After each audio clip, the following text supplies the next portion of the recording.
زندگی گزارتے ہوئے اپنی بیوی کے ساتھ بھی پروقار رہنا چاہیے۔ ایک غلط عادت خامدوں نے یہ بھی دیکھی کہ گھر کے اندر جب آتے ہیں تو کوئی ان کے جو ہے نہ بیٹھنے اٹھنے کا طریقہ نہ کپڑے پہننے کا طریقہ، گندے بنے پھریں گے اور سمجھیں گے کہ بیوی کو ہمارے لیے سنورنا چاہیے، اور ہمیں تو بیوی کے لیے سنورنے کی کوئی ضرورت نہیں۔ ہمارے جسم سے پسینے کی بو آتی پھرے، گندے کپڑے پہن کے بیٹھتے پھریں، کئی لوگوں کے منہ سے تو سگریٹ کی بو ایسے آتی ہے کہ 10 فٹ پہ بیٹھے ہوئے بندے کو نفرت آتی ہے۔ معلوم نہیں ان کی بیویاں ان کے ساتھ گھروں میں کیسے زندگی گزارتی ہیں۔ تو خود خاوند کو بھی چاہیے بیوی کے سامنے پروقار رہے۔ نبی علیہ الصلوۃ والسلام کی عادت شریفہ تھی، سنیے اور دل کے کانوں سے سنیے۔ سیدہ عائشہ صدیقہ رضی اللہ عنہا فرماتی ہیں گھر کے اندر داخل ہوتے تھے، پروقار طریقے سے داخل ہوتے تھے اور مسکرا کر جو ہے داخل ہوتے تھے، چہرے مسکراتے چہرے کے ساتھ داخل ہوتے تھے، اہل خانہ کو سلام کرتے تھے۔ اور روایت میں آتا ہے، ذمہ داری سے اس کی دلیل دے سکتا ہوں کہ نبی علیہ الصلوۃ والسلام گھر میں آ کے سب سے پہلے اپنا مسواک کیا کرتے تھے۔ تو مسواک کرنے کا کیا مطلب؟ اپنے منہ کو صاف کرتے تھے تاکہ اگر کچھ باہر کھایا پیا بھی ہے تو اس کی جو ہے منہ سے مہک چلی جائے۔ کئی تو خاوند ایسے ہیں ان کے منہ سے مردوں جیسی بو آ رہی ہوتی ہے اور پھر سمجھتے ہیں کہ کیوں ہمیں گھر کے اندر عزت نہیں ملتی۔ ان باتوں کا خیال رکھنا چاہیے، شریعت نے ان کا خیال رکھا ہے۔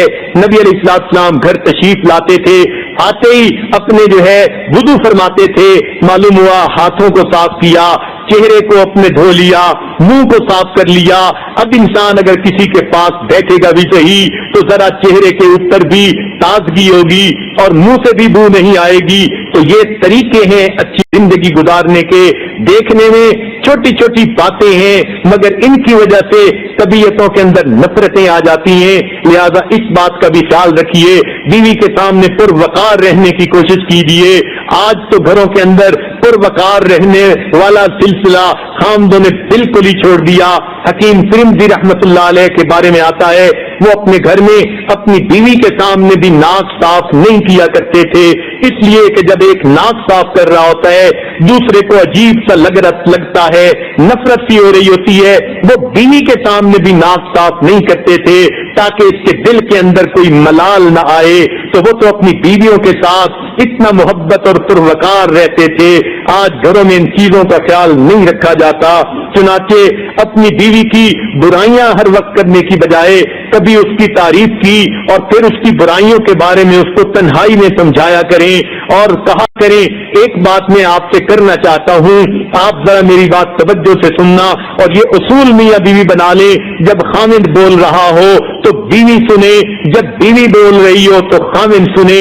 درمیان میں ایک دوسرے کی بات کاٹنا یہ تو جاہلوں کا شیوا ہوتا ہے، یہ تو بے وقوفوں کی نشانی ہوتی ہے، اور عام طور پر آج یہی ہوتا ہے، خاوند نے بات شروع کی، بیوی نے بات کاٹ کے اپنی شروع کی، خاوند نے پھر اپنی دلیل دی، چنانچہ ایک دوسرے کی سننے کی بجائے دونوں اپنی اپنی سنا رہے ہوتے ہیں، سن کوئی بھی نہیں رہا ہوتا، اور یہی گھروں کی جو ہے وہ بربادیوں کی وجہ بن جاتی ہے۔ جیسے کسی نے ایک عجیب بات کہی تھی کہ جب میری شادی ہوئی شروع میں بولتا تھا میری بیوی سنتی تھی، جب میری شادی ہوئی شروع میں بولتا تھا میری بیوی سنتی تھی، پھر جب اولاد کافی ہو گئی وقت آیا کہ جب بیوی بولتی تھی اور میں سنتا تھا، اور پھر جب ہم دونوں بوڑھے ہو گئے تو ہم دونوں بولتے تھے اور محلے والے سنتے تھے۔ تو بات ایسی بن جاتی ہے کہ کئی مرتبہ میاں بیوی دونوں بول رہے ہوتے ہیں، اولادیں سن رہی ہوتی ہیں، یہ قریب کے پڑوسی سن رہے ہوتے ہیں۔ تو یہ غلطی بھی ہرگز نہیں کرنی چاہیے۔ تحمل مزاجی سے دوسرے کی بات ناپسندیدہ صحیح سن ضرور لیں، پھر اس کے بعد اپنی بات آگے سے بتا دیں تو آپ کی بات کو پھر سن لیا جائے گا۔ چنانچہ ایک بزرگ جو تھے انہوں نے کسی بنا پر اپنی بیوی کو طلاق دے دی، بہت تنگ تھے، مجبور ہو کے انہوں نے ایسا قدم اٹھا لیا۔ چنانچہ ایک آدمی ملنے کے لیے آیا، اس نے کہا جی آپ نے اپنی بیوی کو طلاق دے دی۔ انہوں نے آگے سے کوئی بات نہیں کی، فرمانے لگے ارے میاں جب وہ میری بیوی تھی میں نے اس وقت اس کی غیبت کبھی نہیں کی تھی، اب تو وہ اجنبیہ بن گئی، میں اس کی غیبت کیسے کر سکتا ہوں؟ تو سوچئے ہمارے مشائخ تو اپنی بیویوں کی غیبت سے بھی پرہیز کیا کرتے تھے اور بیویاں اپنے خامدوں کی غیبت سے بھی پرہیز کیا کرتی تھیں۔ چنانچہ ایک حدیث پاک میں آتا ہے جو خامد اپنی بیوی کی جو ہے ایذا رسانی پہ صبر کرے گا یا بیوی اپنے خامد کی ایذا پر صبر کرے گی، اللہ تعالیٰ ان کو صبر ایوب کی مانند ثواب عطا فرمائیں گے۔ لہذا یہ جو صبر کر جانا ہے یہ بھی بہت بڑی بات ہے، اللہ تعالیٰ کے ہاں بخشش کا ذریعہ بن جاتی ہے۔ رب کریم جو ہے اپنی مہربانیاں فرما دیتے ہیں۔ عام طور پر کنفیوژن کہاں سے شروع ہوتے ہیں کہ جب میاں بیوی آپس میں کچھ باتیں چھپانا چاہتے ہیں، جیسے عام مشہور ہے کہ خامد اپنی تنخواہ ٹھیک نہیں بتاتا اور بیوی اپنی عمر ٹھیک نہیں بتاتی، بالکل اسی طرح کئی باتیں ایسی ہوتی ہیں جب کہیں دال میں کالا ہوتا ہے، دل کے اندر کوئی آپس میں جو ہے وہ فاصلہ ہوتا ہے، پھر ایک دوسرے سے باتیں چھپانا شروع کر دیتے ہیں، بیوی خامد سے باتیں چھپانی شروع کرتی ہے، خامد بیوی سے باتیں چھپانا شروع کرتا ہے، یہ بنیاد بنتی ہے لڑائی اور جھگڑے کی۔ کبھی ایسا نہیں کرنا چاہیے، ایک دوسرے کے ساتھ فیئر ہو کے رہنے کی زندگی گزاریں۔ خامد بیوی کے ساتھ فیئر ہوگا، بیوی خامد کے ساتھ فیئر ہوگی، اللہ تعالیٰ ان کی زندگی کو فیئر بنا دیں گے، پھر ایک دوسرے پر اعتماد ہوگا اور اچھی زندگی گزر جائے گی۔ بات بتانے سے گریز کرنے سے غلط فہمی بڑھ جاتی ہے اور بات کو چھپا کر آدمی کب تک چھپاتا ہے، دوسرا ٹونے لگا رہے تو بات کا پتہ تو چل ہی جاتا ہے۔ لہذا ایک دوسرے کے ساتھ دل کو صاف رکھنا چاہیے اور دلوں کو کھول دینا چاہیے۔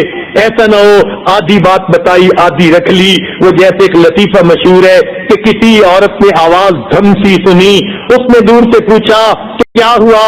خامد نے جواب دیا کرتا پاجامہ گر گیا ہے۔ اس نے کہا کرتا پاجامہ گرنے کی تو اتنی آواز نہیں ہوتی۔ کہنے لگا ہاں میں بھی کرتے پاجامے کے اندر تھا۔ تو اس طرح آدھی بات بتانی اور جب دوسرے نے تھوڑی تو لگانی ہے تب اگلی بات بتانی ہے، تو پھر اس سے غلط فہمیاں بڑھ جاتی ہیں۔ پہلے ہی پوری بات بتا دینی چاہیے اور ایک دوسرے کے ساتھ درگزر کا سلسلہ رکھنا چاہیے۔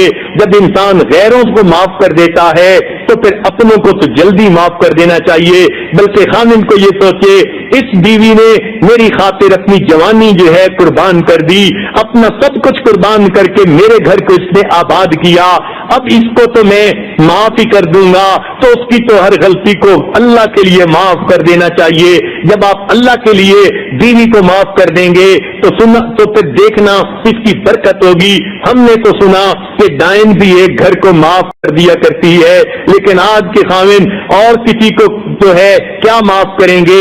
گھر میں بیوی کی بھی چھوٹی موٹی غلطیوں کو معاف نہیں کرتے۔ لہذا گھروں کے اندر محبت کی فضا قائم رکھنا یہ دین اسلام کا تعلیم ہے اور ہمیں اس تعلیم پر عمل کرنا چاہیے۔